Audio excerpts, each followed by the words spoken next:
If you have ever Googled your own name and found your home address, your relatives' names, and your phone numbers sitting on a public website for anyone to see, you are not alone, and it is not a hack. It is completely legal. It is happening to almost everyone.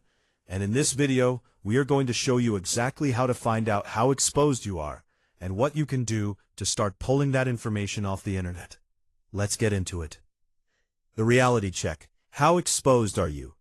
Start by running a simple test right now. Open a browser and search your full name plus your city. Then go to Whitepages or True People Search and search your name or phone number directly. What you are likely to find will be uncomfortable. Your current home address, previous addresses going back years, the names of your relatives and past neighbors, your approximate age, voting registration records, phone numbers, in some cases property records and estimated income ranges. This is not a data breach. Nothing was hacked. Every piece of this information was scraped from public records, voter registration databases, property filings, and your own social media activity, then aggregated and packaged into a neat searchable profile that anyone on the internet can pull up in about 30 seconds. Most people do not know this exists until they see it. Now you know. The question is what to do about it, why this data exists, and who is buying it. Your personal data is not just sitting online by accident. It is there because it is a product, and there is a large, legitimate industry built around selling it. Data brokers like Axiom and Epsilon aggregate personal information from hundreds of sources and sell it to businesses and individuals. Some of those buyers are legitimate, such as background check services used by employers or landlords. But the same data is also purchased by telemarketers, who want verified active phone numbers, and by scammers, who use your relatives' list and address history to craft convincing phishing attacks that sound like they could only come from someone who actually knows you. The relative section is particularly dangerous from a fraud perspective. When a scammer calls you claiming to be a debt collector and mentions your sister's name and your previous address to establish credibility, that information did not come from nowhere. It came from a data broker profile that cost them a few dollars to access. By leaving this data live and unaddressed, you are providing anyone willing to pay a small fee with a complete roadmap for identity theft, targeted harassment, or social engineering attacks against you and your family. The manual removal route. Now for what you can actually do about it. The first option is the manual route, which is free but requires consistent effort. Every major data broker is legally required to provide an opt-out mechanism.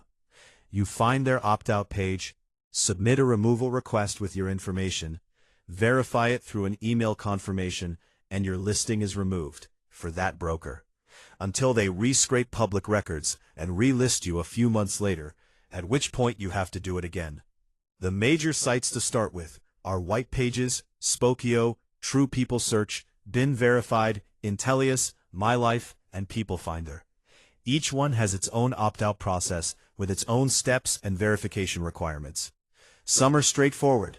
Others require you to submit a copy of your ID, which feels counterintuitive given the privacy context, but is their stated verification requirement.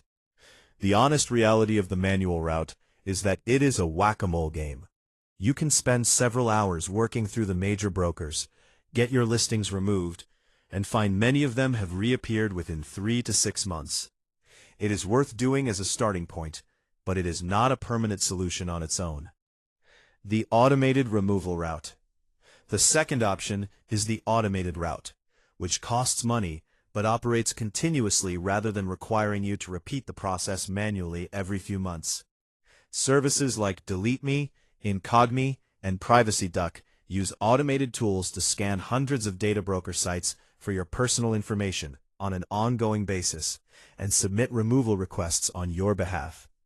When a broker relists your information, the service detects it and sends another takedown notice automatically. You set it up once, and the removal process runs in the background without requiring your ongoing attention. DeleteMe starts at around $10 per month and sends you regular reports showing which sites your data was found on, which removals were completed, and which are still in progress. Incogni takes a similar approach and specifically targets a broad list of data broker and people search sites.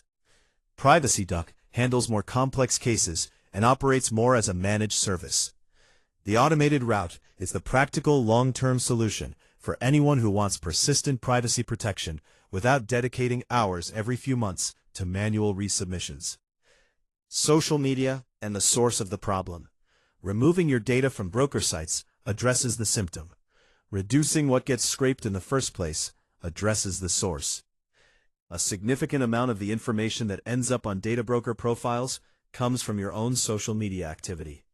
Your location tag on Instagram, your workplace listed on LinkedIn, your hometown on Facebook, the check-in at your local gym. Each piece of information you share publicly is another data point that can be scraped, aggregated, and added to your profile.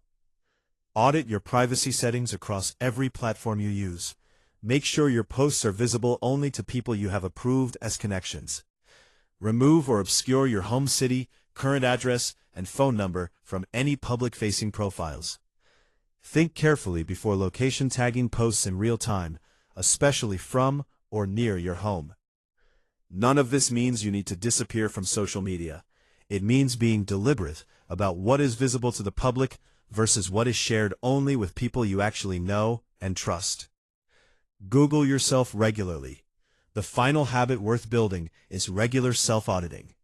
The data broker landscape changes constantly.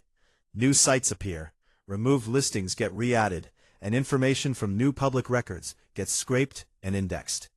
Set a recurring reminder once every 3 to 6 months to Google your name, search your phone number on major people search sites, and check whether any of your previously removed listings have reappeared. If you are using an automated removal service, review the reports they send you to stay informed about what is being found and addressed on your behalf. Privacy is not a one-time fix. It is an ongoing practice of monitoring and maintenance. The good news is that once you do the initial cleanup and put either a manual or automated process in place, the ongoing effort is significantly smaller than the first pass. Your personal data is being harvested and sold as a commodity right now, and most people have no idea it is happening until they stumble across their own address on a public website. The good news is that you can do something about it. Audit your exposure, submit opt-out requests to the major brokers, consider an automated removal service for long-term protection, and tighten up your social media privacy settings to reduce what gets scraped in the first place. If this was useful, drop a comment below and let us know whether you found your information online when you searched. And for more practical privacy and digital security guides like this one, make sure you subscribe.